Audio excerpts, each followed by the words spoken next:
Hello officers, आइए आज हम लोग बात करते हैं उसी से अगले लेक्चर के लिए। ये है लेक्चर नंबर 4, जिसमें हम नॉन एग्जैक्ट्स पे बात करेंगे और डिफरेंशियल इक्वेशंस के दो मेथड हम लोग देख चुके थे और आज हम लोग देखेंगे थर्ड और फोर्थ मेथड। टोटल हमारे पास 6 मेथड हैं और इन 6 मेथड को अप्लाई किया जाता है नॉन एग्जैक्ट्स के लिए, ठीक है ना।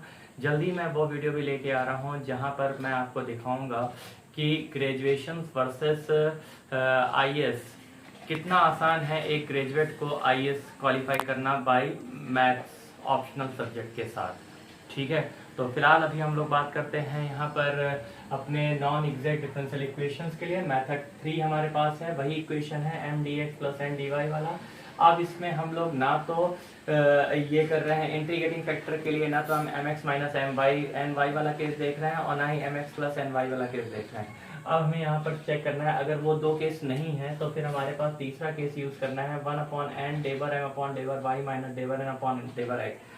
अगर ये कंडीशन हमारी केवल x का फंक्शन है यानी function of x only, then the integrating factor will be e की power integration function of x into D X, यानी सिंपल लीनियर डिफरेंशियल इक्वेशन में जो इंटीग्रेटिंग फैक्टर लगता है वही वाला फैक्टर यूज होगा, ठीक। सिमिलरली मेथड 4 जो है हमारे पास है वो है इसी तरीके की इक्वेशन, लेकिन अगर हमारे पास ये फंक्शन ऑफ x नहीं आता है, केवल फंक्शन ऑफ x नहीं आता है, तो फिर हम लोग चेक करते हैं कहीं ये फंक्शन ऑफ मतलब इसका जो नेक्स्ट केस देखते हैं जिसमें हम लोग n की बजाय m यूज करते हैं और इसको पलट देते हैं, यानी डेवर n अपॉन डेवर x और डेवर n m अपॉन डेवर y चेक करते हैं। अगर ये फंक्शन ऑफ y अनोन आता है तो उस केस में हमारा इंटीग्रेटिंग फैक्टर e की power integration F Y D Y होता है। देखिए देखने में बहुत आसान लग रहा है, इंटीग्रेटिंग फैक्टर क्या है, नॉन एग्जैक्ट है सर, बहुत आसान हो जाएगा, बिल्कुल आसान है। लेकिन जब वहाँ इक्वेशन आएगी, मैंने पहले वाले लेक्चर में भी आपको बताया था, जब इक्वेशन आती है ना तब वहाँ पर ये पता नहीं होता है कि ये किस मेथड से फॉर्म होगा। तो कुछ हमारे पास स्टैंडर्ड फॉर्म होते हैं, उनको चेक कर लेते हैं। अगर उनमें से नहीं होता है तो फिर हम लोग तब इस पे उतरते हैं आकर के, ठीक है। तो इस तरीके से पहले आप स्टैंडर्ड फॉर्म से चेक कर लीजिएगा और उसके बाद फिर आप एक बार प्रैक्टिस के बाद आपको आइडिया हो जाएगा कि आप फंक्शन ऑफ एक्स ऑनली करें यहाँ पर कि फंक्शन ऑफ वाई वाला केस देखें, ठीक है। तो आइए चलते हैं, अब इन पर एक एक प्रॉब्लम करते हैं जिसके कारण से आपको इसका पूरा एक्सप्लेनेशन मिल जाए, ठीक है। चलिए चलते हैं। तो अब हमारे पास जो ये प्रॉब्लम है, मैंने आपको जैसे ये कह दिया कि इसको सॉल्व करना है। अब बताइए कि मेथड 3 से होगा कि मेथड 4 से, है ना। तो इसलिए आपको यहाँ पर सबसे पहला काम क्या करना है, सिंपल सा M D X plus N D Y पहले चेक करना है, यानी m की वैल्यू हो गई आपके पास X square plus Y square, n की वैल्यू जो हो जाएगी माइनस 2xy, ओके। अब आपको क्या करना है, यहाँ पर डेवर m अपॉन डेवर y लेना है, तो ये कितना आ जाएगा 2y आ जाएगा। सिमिलरली डेवर n अपॉन डेवर x लेना है, डेवर x कितना आ जाएगा आपका, ये आ जाएगा x के रिस्पेक्ट में माइनस 2y, ओके। अब यहाँ पर आप देख सकते हैं कि डेवर m अपॉन, देखो दोनों कंडीशन देखनी पड़ेंगी, डेवर अपॉन x ये कितना आ जाएगा 2y और प्लस 2y यानी कि 4y, ओके। और यहाँ पर अगर हम यहाँ 1 अपॉन n करते हैं तो 1 अपॉन n यहाँ पर आ जाएगा डेवर m अपॉन डेवर y माइनस डेवर n अपॉन डेवर m, हमारे पास आ जाएगा 4y अपॉन माइनस 2y, 2 2 जा 4 हो गया और एक x ये n लेना है आपको, तो x ये y से y कैंसिल हो गया, माइनस 2y x आ चुका है जो कि फंक्शन ऑफ x ओनली है, ठीक है।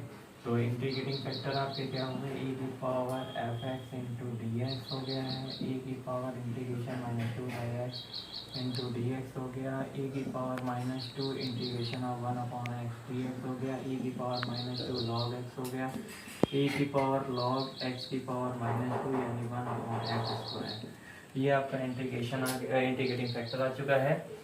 अब इस इंटीग्रेटिंग फैक्टर को आपको लेना है और जा करके उसमें इंटू मार देना है, इंटू मारते ही आपके पास कितना आ जाएगा 1 अपॉन एक्स स्क्वायर, सॉरी एक नहीं है इसमें, तो अब मैं आगे बढ़ूँगा और ये 1 अपॉन एक्स स्क्वायर मैंने ये इंटीग्रेटिंग फैक्टर इसमें मल्टीप्लिकेशन कर दिया है, minus 2xy upon X square D Y equal to 0, तो 1 plus Y square upon X square, ये आ गया है डी एक्स और 2y बाई एक्स आ चुका है, ये आ गया है डी वाई इक्वल टू 0। फिर से हम लोग यहाँ पर देखेंगे, this is exact differential equation बन चुकी है। अब फिर से हमारे पास m आ चुका है 1 plus Y square upon X square, N आ चुका है -2y/x। अब यहाँ पर अगर हम लोग कंडीशन पे जाएंगे तो हमारे पास क्या रहेगा, एम डी वाई कितना, एम डी एक्स सॉरी, यहाँ पर y कांस्टेंट रहेगा। तो integration of 1+y² D X आ चुका है। तो ये आ गया है dx प्लस वाई स्क्वायर बाहर ले लिया 1/x² dx आ चुका है, ये x आ चुका है। और ये आ गया है आपका -2 + 1 यानी कि -y²/x। Okay, similarly N D Y की बात कर दें तो यहाँ पर x का फंक्शन बढ़ा हुआ है, इसलिए आपके पास यहाँ पर कुछ नहीं आएगा। यहाँ पर आएगा आपके पास 0 × डी वाई सॉरी, तो यहाँ पर हो गया कॉन्स्टेंट। तो अब आपके पास दोनों को जोड़ देते हैं, x - y² इक्वल टू, और ये कर दीजिए प्लस में c equal to k।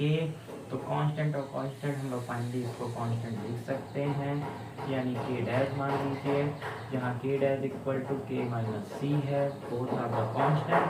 So x² - y² equal to c k dash. ये आपकी इक्वेशन आ गई है। Okay, this is the differential equation in the method of 3।